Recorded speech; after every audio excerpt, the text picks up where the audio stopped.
Bon, on a effectué notre demande de prêt. L'autre menu qui suit, c'est le menu département. Ici, on a la possibilité de créer tous les départements qui existent au sein de l'entreprise. À partir de ce formulaire, on peut mettre le nom du département, par exemple, le département fonctionnel.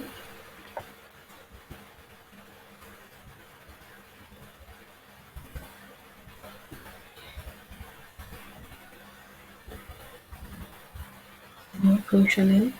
Euh, on peut sauvegarder. Même si on a la possibilité, par exemple, il peut y arriver au moment où l'entreprise met en stand-by un département, on peut archiver ici le département ou et le désarchiver au moment de la reprise. C'était ça pour concernant les départements. Et la configuration, en dernier lieu, ici, on peut pour chaque employé, on peut lui coller une étiquette. Par exemple, dire que cet employé est c'est un employé rigoureux ou assidu ou on peut mettre tout ce que l'on veut, ça dépend de nous. Ici aussi, on a les types de contrats qu'on peut paramétrer en avance. Ça concerne le type employé ou subcontracteur, ça dépend de l'entreprise. Et enfin, les jours de férié. Pour les jours de férié, on a ici une liste, mais elle n'est pas exhaustive. On peut à tout moment,